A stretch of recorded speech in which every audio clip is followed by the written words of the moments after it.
Hello Summoners, welcome back to another Pro Guides video. My name is Nathan Ng, and today we'll be talking about the 5 sleeper OP picks and builds that you should be abusing for some free LP. You definitely know the popular OP picks and builds since they're all over social media, including our very own YouTube channel. But in this video, we'll be looking at some of the lesser known builds and picks today. We'll be starting off with a pretty mild pick in Karthus bot lane.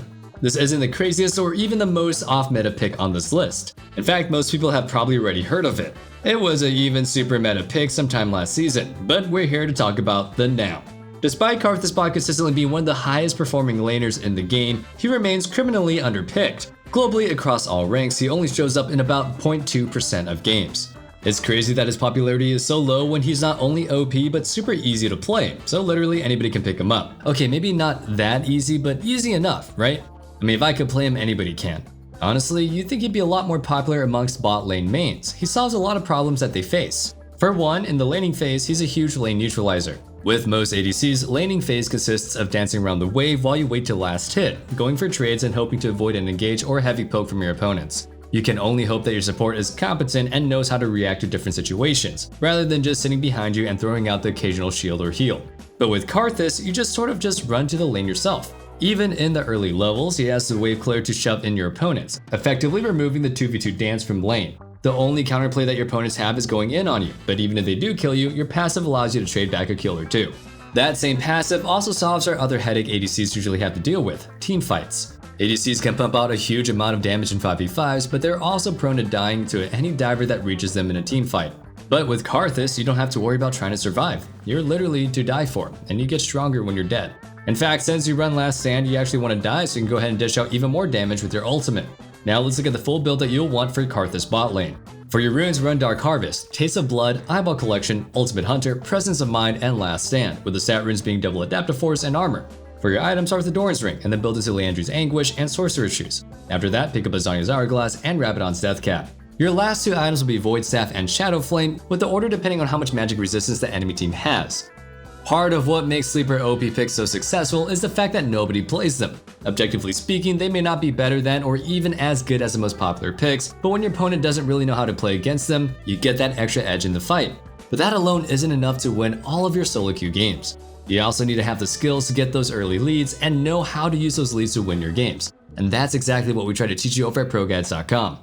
Our top tier coaches over on ProGuides.com can help you exactly figure out what you need to work on. They're available 24/7, so it's never really a bad time to come try one out. I promise there's at least one that specializes in exactly what you're looking for. These guys have spent years reaching the top of the solo queue ladder, so why wouldn't you want to steal all their solo queue tips and tricks? You can find the link to our website down in the description box below. Now let's get back on topic, shall we? The next pick that we'll be taking a look at is Zilean top. This one is definitely a little bit further from the meta. Well, sort of. It's actually pretty closely related to the recent surge of supports being played top, but it's adapted to the support item changes Riot put out this patch. I actually think that support tops will still be fine, even with a Spell Thief start. It's kind of still early to tell, but Janna seems to be doing just fine. Either way, this is about a new pick, not the ones that already exist. The way that the already established supports work in the top lane is by roaming. You give up top CS and XP to win the rest of the map. Your teammates then have a bigger advantage than your laner, and then you're super useful in team fights since supports still generally work well with very little income anyway. But with Zilean, you actually will be playing the laning phase like a normal top laner. But with him only having a single offensive ability, you'll basically never interact with your laner, aside from when you get ganks from your jungler. The main goal is just to farm up and scale. Zilean is one of the best scaling champions in the game due to how well he enables his allies in team fights. So why play him top instead of just playing him in his normal role as a support? It's the same reason that Rakan top works so well. While Zilean has a pretty good win rate as a support, his laning phase is super lackluster, and in almost all matchups, your ADC ends up in essentially what is a 1v2. So by putting him in the top lane, you're giving your ADC a better chance at being strong in team fights later, while also accelerating your own game so you can come online a lot quicker. So what does a build for Zilean top look like? For your runes, run Airy, Mana Flow Band, Transcendence, Gathering Storm, Minion Dematerializer or Biscuits, and Time Warp Tonic, with the stat runes being Attack Speed, Adaptive Force, and Armor or MR. For your items, start with the Corrupting Potion, pick up an early tier, and then build into Lucidity Boots and Everfrost. After that, go for Archangel Staff and Cosmic Drive. With the bulk of your ability haste done, your next item will be Zanya's if you need it, and then top things off with the Rabadon's Death Cap. If you're super confident that you don't need Zanya's for yourself, you could go for Magi's instead. The next pick that we have for you is super specific for hard counter. I'm talking about picking Garen mid to hard counter assassins. While it's more common of a problem in lower elos, you definitely see players at all levels that absolutely cannot deal with assassins mid lane. So don't feel ashamed if you struggle with them too. It just takes a single mistake and suddenly they jump on you, killing you in a single combo, and your laning phase is over. Every time they have their ultimate back up, you're dead, and your team is blaming you. Well, allow me to introduce this broken counter. Garen completely destroys assassins in the same way that he destroys any bruisers in the top lane. His damage output is just insane, even in the early stages of the game. He also has one of the lowest skill floors. He's so easy to pick up and play that literally anybody can do it. The hardest part about playing Garen is timing his W. Remember, it gives you both damage reduction and a brief but huge boost to his tenacity, so you can always use it to either mitigate damage or shrug off some CC. And honestly, he does so much damage that you don't even have to use it right in almost all cases. Aside from that, the next hardest part is making sure that you click your enemy over the minions. If you think you can manage that, then congratulations, you're qualified to play Garen. Now, let's take a look at the build that you'll want. For your runes, bring Conqueror, Triumph, Alacrity, Coup de Grace, Bone Plating, and Overgrowth, with the stat runes being attack speed and double armor or double magic resistance. For your items, start with the Doran Shield and then build into Plated Seal Caps and Stride Breaker. If you're dealing with a very AD heavy team, you could go for Deadman's Plate at this point, but in most cases, it's best to go for Mortal Reminder and then pick up Deadman's. After that, your general go-to items will be Steric's Gauge, Force of Nature, and Black Cleaver. But feel free to mix things up with tankier options like Randuin's and Thornmail, or a more damage-heavy build with Stormrazor and Death's Dance. Sometimes sleeper OP picks can be as simple as picks like this, moving from a pretty common champion like Garen into a role where you usually never see him. Other times it's a pretty crazy off-meta build, like the really strange Shaco build that we had last patch in the sleeper OP video.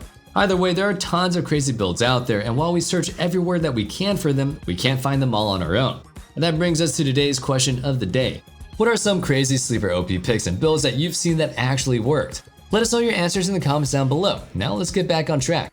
The next pick that we have for you is Syndra support. We talked about this before sometime in the past, but it kind of fell off hard and became a bad pick for a while. But now it's back and it's doing super well, though it's pretty rare to see.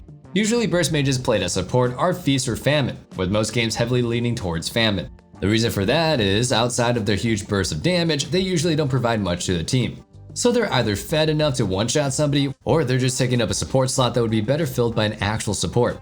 But not Syndra. For one, she can provide a lot of presence in the laning phase. She doesn't have to just go all in and force heavy trades to play the early game. You can just sit back and poke with your Q, providing some pressure in lane without forcing your ADCs into uncomfortable fights. She's also viable against pretty much any other support in the game. Let's compare her to Vex or LeBlanc, since those two are other burst mages that people like to play as support. Those champions may be able to easily bully weak laners like Janna or Yuumi, but what about when you get an enemy bot lane that takes a high damage ADC with an engaged support? Going in for any trade can mean death. But with Syndra, you can have her E to disengage any fight that your opponents try to force. And when against those aforementioned weaker lanes, you still have just as much kill threat. In fact, you have more, since you can consistently fish for Q and E combos from a pretty far range. If you ever land a stun, your ultimate plus a couple of autos from your ADC should result in a pretty easily secured kill. Now let's take a look at the build that you'll want for this. Unlike Syndra mid, who purely plays burst, Syndra's support runes are focused on more continuous poke. You'll be running Airy, Mana Flow, Transcendence, Scorch, Presence of Mind, and Coup de Grace, with stat runes being double Adaptive Force and Armor. For your items, you'll start with the Spell Thief's Edge, and then build into Everfrost or Luden's, Sorcerer's Shoes, and then Shadow Flame. After that, pick up a Void Staff and then go for whatever situational items that you need. Morello is good, or you can just go for Zanya's. Rabadon's will give you a big burst as your last damage item, but since that's really expensive for support, you'll probably want to go for a Ward Stone. Finishing off our list, we have Volibear Jungle. Out of everything on the list so far, this one is the one I'm most surprised about not being a meta pick already. While pretty rare every time I see it, Volibear completely carries the game when jungling. This is in stark contrast to Volley as a top laner, where he usually just wins lane pretty hard but then falls off as the game goes on. Though when you think about it, it kind of makes sense. Being a strong fighter in the top lane means that you're stuck with your lead on the role that's considered an island, but in the jungle you're able to use that OP fighting power to affect the entire map. You can easily contest scuttle crabs and even bully the enemy jungler off of their own camps. And most importantly, you can use this ultimate to force dives on any gankable lane. After your big early game impact, you transition into being a beefy frontliner for your team for the rest of the game. Now let's talk about the build that you'll want to run. The standard page for Volibear Jungle is one that runs Press the Attack. That gives a lot of damage and ensures that you can win any fight. But we'll be taking a different approach today. This is the highest win rate build for Volibear Jungle in high elo Korean solo queue. It's all about speed to gank and making picks with your team, so you don't need to worry so much about individual damage output.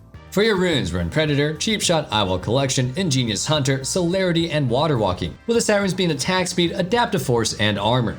For your items, start with the Ember Knife, and then build boots into Bombies. Upgrade to Lucidity Boots and Turbo Chem Tank, and then start working towards Dead Man's Plate and Force of Nature.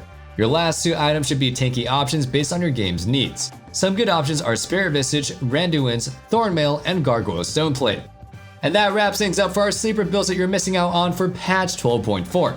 Hope you guys enjoyed the video, and if you did, make sure you sub so you never miss out on our meta guides and you're always in the loop on what the best picks are. Remember to let us know what sleeper builds and picks that you've seen down in the comments below. Thank you for being patient with me, and one last thing, don't forget to check out our Discord in the description box below, where you can go ahead and discuss things further or just hang out and be part of the community. I can't wait to see you guys back in the next video, but until then, stay safe, stay healthy, and have a wonderful day.